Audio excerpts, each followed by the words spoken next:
See, well, somebody give me a question then. So, what are your thoughts on the Islamic conquer of Persia? Should they have let Islam spread by knowledge and love instead of the sword? Ah, of course, it was um, it was an illegal act.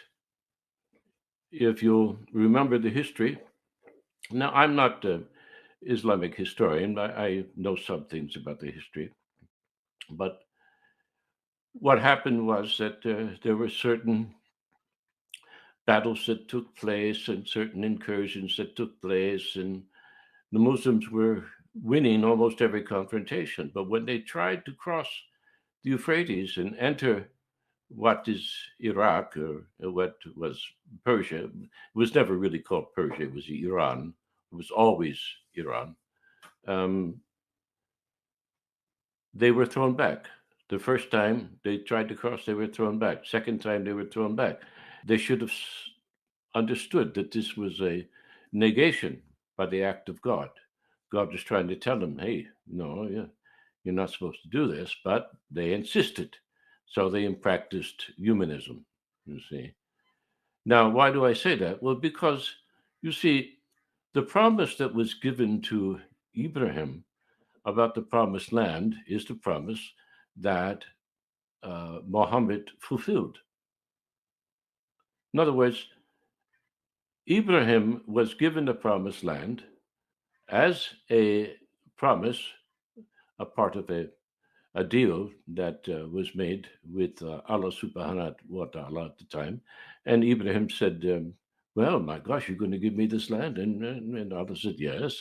And it's written in the Quran. He said, oh, to my children too. And well, Allah was very specific. See, Allah practices adab. He says, only to your obedient children, you see.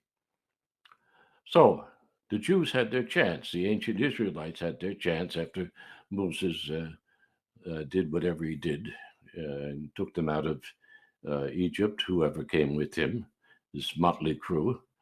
And they crossed in, and their job was to clear the land of idolatry. And they never did. Were giving a chance and chance and chance. Over 2,000 years, they didn't do it. And so finally, Isa comes and says, well, your chance is over. Allah's closing heaven's door, heaven's gate is closed to you. No more dominion in this land. You know, now remember, is about maintaining dominion. That's what the prophet's remark was when he entered Medina. He said, if you honor God, if you remember him, you obey him, hey, you're going to keep dominion individually and collectively as a political union. So Allah told Ibrahim, I'm going to give this to your children. And he said, but only your obedient children are going to get it. Well, Jews were never obedient. Excuse me. Uh, the Jews were never obedient, and Isa put an end to that, and he told them, Isa did not establish Christianity. No, not at all. He told the Jews, whoever were considered to be his disciples, they were not really his disciples. They were just a bunch of Jews who wanted to do the right thing. He said, if you want to do the right thing, wait for Ahmad. He's coming. And he will establish the kingdom of God, which is within you. That's already, I've given you the key to establish it within you, and he will establish it here on earth, and he will take dominion of the promised land. Well, the promised land lies between the Nile and the Euphrates. That's where it, that's where it is. You go beyond the Nile, you're trespassing. You go beyond the Euphrates, you're trespassing. Was Muhammad a descendant of Ibrahim? Of course he was. Was he a righteous descendant of Abraham? Of course he was. Were his companions those who followed him and obeyed him and honored God, remembered God? Were they obedient children of Abraham? Well, if they served him, then they were, you see. And he served Allah subhanahu wa ta'ala. So the land was given to him. So everything that was given between the Nile and the Euphrates was given to Muhammad. to complete the promise that was given to Abraham. So the moment that the Muslims crossed over the Euphrates, they were entering into lands that were not theirs, lands over which they had no dominion and had no right to take dominion. Okay. I hope you get that clear.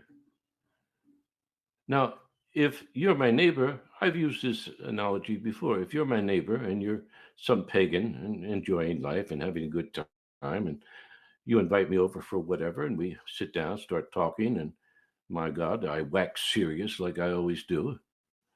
And then you suddenly have a turn of heart, become a Muslim.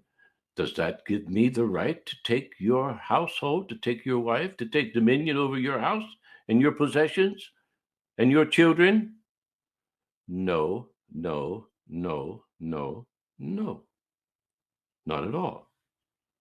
So, what the Muslims were doing at the time, they were practicing imperialism. They said, oh, hey, we got the sword of Allah now. We've got the Quran. We've got the dominion. We've got the right.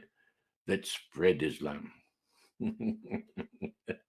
And thereafter, there became, I know there was an element of Islam being spread by good example and all this sort of thing through merchants and whatnot. But there did come a time when Muslims forgot the caliphate and they established dynasties. And these dynasties, each little house of dynasty, started practicing a game. And I call that game keeping up with the Khans. You see? So they just, if you read the histories correctly, you find out that there was an awful lot of rape and pillaging and ungodly things that were never meant to be done. And they were ascribed to the rights of God and the rights of his servants. And that can't be any further from the truth than hell is from heaven. So, yes, the Muslims made a big mistake when they crossed the Euphrates. And they set a precedent that has since destroyed Islam.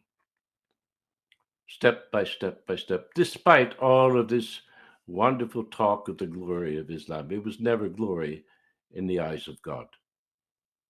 Never. Because it was never the caliphate that he established through his servant and our apostle, Muhammad.